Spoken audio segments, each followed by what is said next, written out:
Mariana Sotomayor is the congressional reporter for The Washington Post. Phil Rucker is national editor for The Post. And Mike Ricci is Republican strategist and former communications director for Speaker Paul Ryan. Great to have all of you here.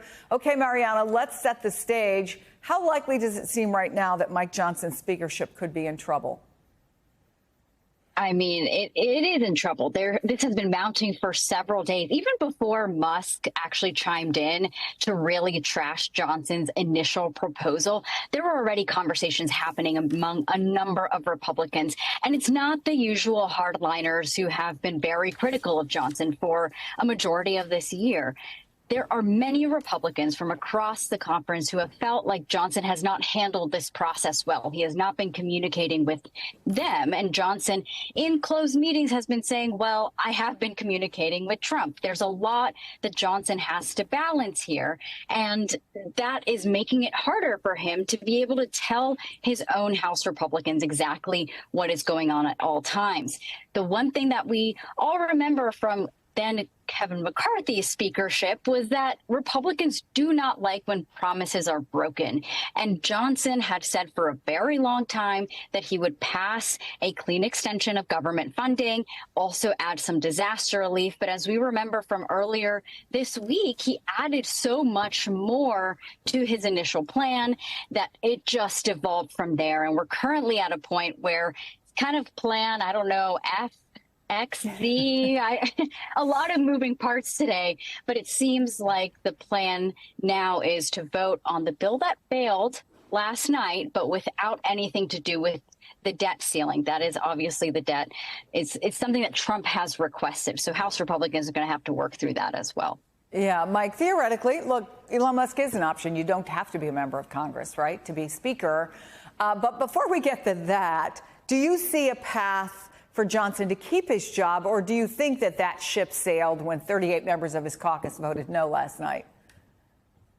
Well, I think the thing to watch, Chris, is whether other names are floated to Trump in the coming days, whether people try to make some kind of secret pilgrimages to Mar-a-Lago to appeal to him. But this whole week, as Mariana mentioned, was about getting through this so that the speaker could be reelected on Friday the 3rd, and then Trump's electoral college win could be certified on Monday the 6th, and then get in through the transition. And now a lot of that's been thrown into disarray. So if you do try to replace him, you have to find somebody else, but you have to be able to do this on Friday the 3rd to move on with the business of government. So this may for now be one of those situations where he may not be the speaker you want, but he's the speaker you have. Phil, your paper reports this on Elon Musk, and I'm quoting here. The tech billionaire's swift accumulation of political power has sparked criticism that the incoming Trump administration will function like an oligarchy, with Musk pushing for policies that will further enrich him and his companies. How much influence do you think Musk does have and will have in shaping this administration's priorities? And will it continue? Yeah, Chris, it's an important question. The power that he has at this moment with the president-elect is extraordinary and perhaps without precedent for an unelected, business member to be this close to the president-elect, advising on so many of these personnel decisions in the assembly of the cabinet, weighing in on what sorts of policies are going to be front burner on day one, and then obviously with what happened this week, causing a real explosion in terms of the legislative activity on Capitol Hill within the House Republican Conference. That is a lot of power, and I think it's indicative of the kind of role that Elon Musk aspires to play come January 20th when Trump takes office. Now, one thing to just keep in mind is that Trump historically has always wanted to keep people a little bit off balance. He doesn't like when people in his orbit amass too much power or too much influence and tries to check them.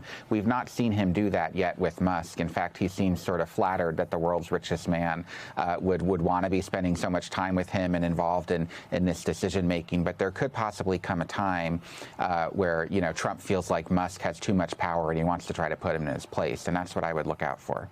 Well, he makes a good point, Mike. I mean, now some critics are calling Musk the shadow president. We know that Trump is not necessarily fond of people if they begin to outshine him. Do you think that this is a train wreck waiting to happen?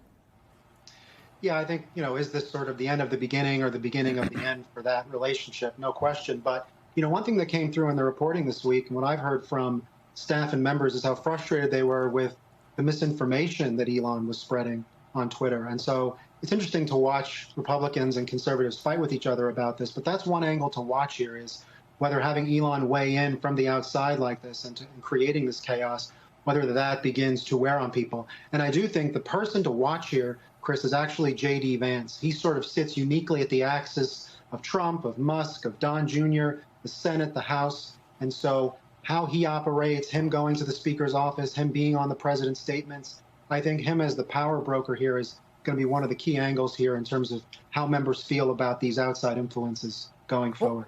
Well, Mariana, he makes a good point. Are you hearing concern from members of Congress, specifically Republicans, about Elon Musk's power and influence and the potential of a billionaire to shape policy to his own financial benefit?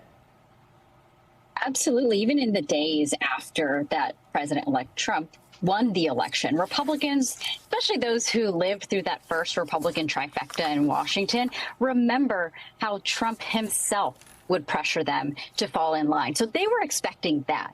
The fact that we now have someone else who obviously has a very big platform, who can just go and as we saw this week, ramp up a lot of the frustration that the far right flank of the House Republican Conference, what Musk did was take that and amplify it. That seems to have gotten to Trump, which again led to this moment of breaking up this deal by Johnson initially, and now we find ourselves in this situation. Many Republicans pointing out that this is just a preview of what the next congressional term is going to look like. Mariana Sotomayor, Phil Rucker, and Mike Ricci, thank you very much.